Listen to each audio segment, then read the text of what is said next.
Hey everybody, I'm DJ Sixsmith. You're watching The Sit Down. Big fight coming up this weekend in Bellator. The artist formerly known as Jack Swagger is here. Jake Hager, what's up, man? My hair down, Prince lived through me. How's everything going? Exciting, man. What a time to be alive, you know? All elite wrestling, Bellator coming together. We got a lot going on here. Yeah.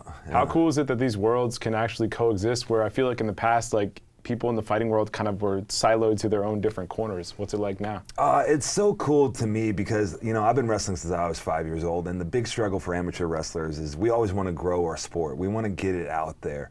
And I feel like for a little bit, MMA has that same thing, especially pro wrestling. They have stigmas about them. Like MMA was like, oh, it's too brutal. And then pro wrestling, oh, it's so not real.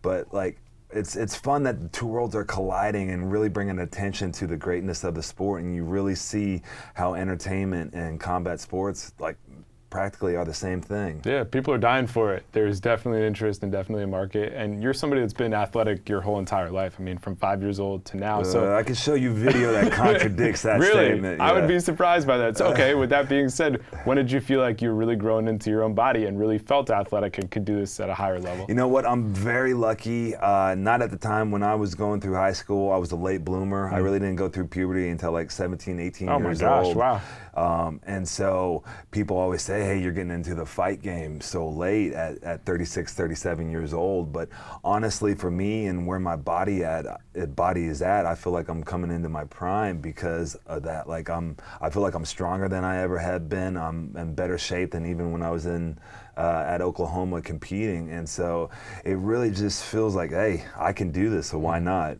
So you come from a town of 5,000 people, very small town. Yeah. And when you think about going to the University of Oklahoma, like that's a huge deal in Oklahoma, not only playing football, but doing the wrestling thing. What sticks out in your mind from that time? You know what, so blessed. From an early age, I wasn't the best athlete, but I had great coaches, so I learned how to work hard, and like through that hard work that I can become a better athlete and really compete at a top level. Perry, Oklahoma is the wrestling capital of the world, more state championships than any school and than any sport and any size.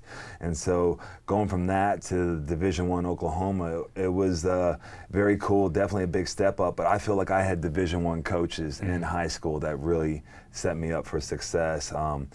Everything's so surreal. Like I could still remember the time that I met Bob Stoops and I committed to him for a full scholarship, you know, right the year after they won the national championship. And so like moments like that, you know, are very humbling and I think are very key to my success because I know all this could be taken away just as quick. Yeah, it's good perspective. Did he come to your house, or when did you meet him? Did you go in there for a visit? How did it go down? He went wherever I told him to go. You were that type of recruit? I said, Bob, jump, and he said, how high?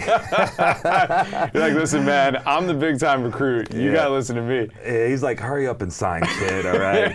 One of the best things, though, afterwards, after I graduated, we were at a wedding when our ex-teammates got married, and Bob was there, and he was like, Jake, if you need me to come down with a chair, I'm there. And I actually pitched that to WWE, but never made it through. Yeah, we couldn't. They'd rather have me, you know, talk trash and throw up the UT Texas sign, but. Yeah, you kind of fit your storylines as you kind of go on here. Yeah, natural heel, I guess. Yeah, exactly. This bad smile I got. So what was it like for you when you jumped into that world? Because you've just been Jake, you're a wrestler, you're doing the football thing, you're from a small town, then boom, we're going to create this whole persona for you. Like, how did you deal with that just from like an individual, personal level? You know, it was very exciting after I got over the scolding of my parents saying, we just put you through college to get a finance degree and now you're going into pro wrestling. They must have been freaking out. Yeah, their faces are frozen in time forever. It was very cool, very cool. Like I'd been a fan, but like casual because I had just been busy with everything and competing. And so it was pretty eye-awakening at times too. The entertainment side of the pro wrestling was a lot for me to handle. I'm so grateful now that I have that experience because if I didn't, I would be like every other MMA fighter up here and all I'm talking about is how tough I am. Right. But now I understand the entertainment aspects and the characters and how to use that to my advantage. It really is instrumental in whatever I do.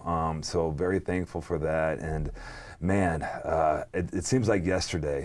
It goes by fast. Yeah, I bet. Who are some of the people you learned from in terms of the whole entertainment business and just how to entertain an audience in general? I mean, the first person I can think of that really helped me with the entertainment aspects is the American Dream, Dusty Rhodes, which how cool is it that I'm working with his son now in AEW. Really kind of took me under his wing. I don't know if it's because we both have lisp or we both have American in our moniker, but it really helped break it down for me and see like, it's almost more powerful having an amazing character than an amazing match, because you can do all the moves in the world, but if you don't make people feel a certain way, they're not going to remember you. And that was one of the main lessons that he always taught me. When do you feel like your life changed? Like, what were some doors that started opening that you didn't expect to? Like, how did this whole wrestling thing just change things for you? I mean, definitely being on a weekly episodic television will like change things, and of course the money is nice. I think the main thing, the biggest thing that changed for me is after winning the World Heavyweight Championship, because that was such an honor. You know, you look at the short list of people who have held that championship, and now I get to be a part of them, no matter what I do with the rest of my career. So that was a game-changing event, and also very cool that that was with Chris Jericho, who I am working with now. Yeah, that's right. So when does the idea for jumping into MMA come to mind for you? My college roommate, or my college teammate, Matt Grice, was fighting for the UFC, and my MMA manager now was also a former teammate at Oklahoma. And so they were in town in Tampa for a UFC fight. We went to it, and it was great, and kind of got the bug. And then from then on out, I was kind of gauging all the heavyweights, and like kind of like, oh, you're like, who's out there? Could I fight this dude? Yeah, Could I beat him?